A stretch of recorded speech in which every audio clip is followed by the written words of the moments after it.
Bienvenidos a una nueva entrevista aquí en DFTV. En la reunión de este jueves, el Banco Central de Chile decidió mantener la tasa de interés en un 5%. Para ahondar en el tema, estamos junto a Hernán Frigolet, economista de Acerta Consultores. Hernán, muchas gracias por estar aquí con nosotros. No, encantado, que esté muy bien.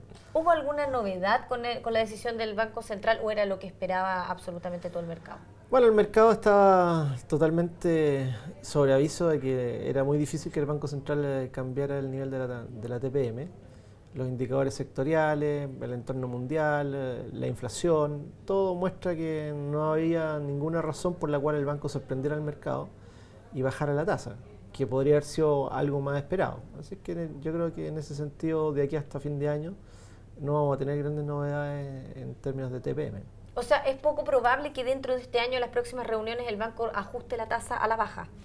Yo creo que sí, tal cual están dadas las cosas, cómo viene el crecimiento y su composición, lo que está pasando en la economía mundial, lo que está pasando en inflación, pese a que ya en septiembre se espera un IPC que sea un poquito más alto, en torno al 0,7, pero igual vamos a quedar con la inflación que va a estar con suerte en el promedio del rango meta del central, y eso al central lo deja muy tranquilo, entonces no va a tener ningún apremio para cambiar la TPM. Y el tipo de cambio igual trepó, ya se ha mantenido sobre los 500, sí. Va a seguir flotando ahí en función de las señales internacionales, del precio del petróleo crudo y la cotización del cobre.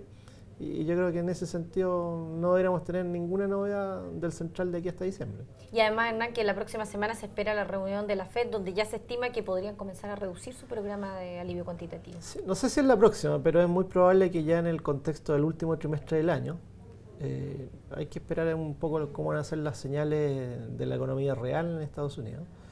Pero es muy probable que la Fed en el último trimestre haga un movimiento al alza, muy marginal, más que nada dando de señales, y eso ya al Banco Central le va a quitar piso en términos de pretender bajar la tasa, y le va a dejar un espacio mayor en términos de política cambiaria, que probablemente es lo que más lo ha premiado durante todo este año. Probablemente hay mucha especulación de que la FED podría comenzar a reducir los montos de compra de bonos en la reunión de septiembre.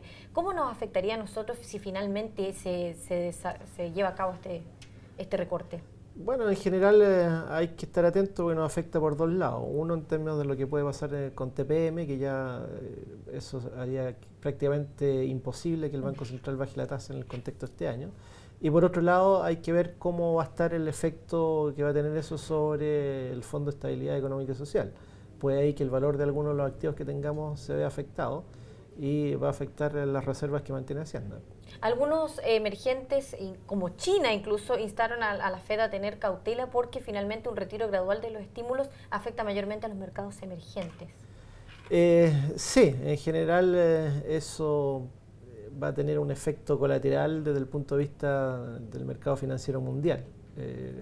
Lo que ocurra internamente dentro de Estados Unidos se reparte después a todos los mercados emergentes principalmente. Pero hay que esperar. Yo creo que todavía la economía norteamericana en ese sentido no está muy claro de que tenga un nivel de recuperación de su actividad sólido. Y yo creo que lo de los estímulos la FED lo va a postergar un poco más. Probablemente empiece con una política monetaria que sea un poco más activa desde el punto de vista de normalizar la tasa que está por el suelo. Otro tema también que preocupa al Banco Central, tal como salió en el IPOM, es la tensión que hemos visto en Siria. Ahora último se ve que hay una posibilidad de que haya una resolución diplomática. En el caso de que no sea así, que efectivamente se desate un conflicto armado, ¿qué consecuencias podría tener para nuestra economía?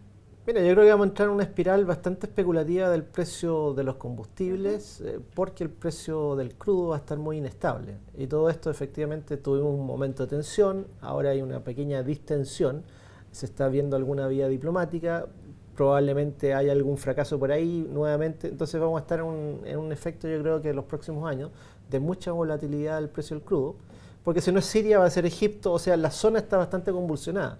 Sí. Entonces la inestabilidad política se transfiere con mucha rapidez al precio del crudo, que es un commodity donde los especuladores entran y salen y aprovechan todas estas noticias del ámbito político de inestabilidad en parte del mundo donde está concentrada una buena parte de la oferta de crudo mundial. Y volviendo ya al tema del IPOM, el último IPOM que conocimos del Banco Central, donde mantuvieron la proyección de inflación para este año. ¿Qué expectativas tienes tú? ¿Sería de un 2,6%? Sí, bueno, va a depender mucho de lo que ocurra en septiembre. Tal cual están vistas las cosas, es muy probable que la inflación esté entre el 0,6 y 0,7 en el mes de septiembre. Siempre la canasta 18 un feriado muy largo, Sí. va a presionar sobre los pasajes Los aéreos, pasajes de los buses. los alimentos, los pasajes aéreos. Hay un sinnúmero. Hoteles y restaurantes también van a tener un pic de demanda y las tarifas suben. Entonces vamos a tener un mes de septiembre con un IPC elevado, pero yo creo que octubre, noviembre y diciembre van a ser relativamente moderados y vamos a estar en ese rango, 2,6, 3, yo creo que es como el techo de lo que se ve en la inflación hoy por hoy. Y para el PIB de este año, el Banco Central ahora nuevamente rebajó la proyección a un rango entre un 4 y un 4,5. ¿Qué deberíamos esperar para este año? Sí, yo creo que finalmente todo indica que va a ser como 4,3. 4,3 fue el primer trimestre, en lo que se ve que va a ser el segundo trimestre también anduvo más o menos igual, el primer semestre cerró en 4,3 también, y para el resto del año es muy probable que el segundo semestre esté entre 4 y 4,3. Yo creo que vamos a cerrar el año con un 4,3. Y para el próximo año, para el 2014. El próximo año lo veo más complicado, porque todo este efecto de rezago de proyectos de inversión va a tener su efecto principalmente el próximo año. Y el consumo no creo que pueda mantener el ritmo que ha tenido los últimos 3 años. Es muy difícil. Y además están todos muy preocupados por el tema de los proyectos energéticos que se han postergado. Sí, o sea, lo que pasa es que los proyectos energéticos, si se postergan las iniciativas de inversión en la minería, los proyectos energéticos también no tienen tanta urgencia. Y en la medida que el consumo empiece también a desacelerarse, que yo creo que es lo que va a ser la tónica del próximo año, eso va a tener que la economía va a estar bastante por debajo del PIB de tendencia y eso va a quitar presión en todos los mercados. Y sumado también a una posible baja del precio del cobre. Sí, yo creo que ya está claro que el precio del cobre está en un derrotero de precios declinante. Mientras se mantenga esta situación de poco crecimiento a nivel de las economías más desarrolladas, la demanda de metal rojo no va a subir. Y de hecho, en los últimos 4 años prácticamente la demanda mundial de metal rojo sigue estancada en torno a los 20 millones de toneladas y no se va a mover de ahí. Hernán, muchas gracias por haber estado aquí con nosotros comentando la decisión del Banco Central de mantener la tasa de interés. No, encantado. Cuando me inviten aquí estaré. Muchas gracias.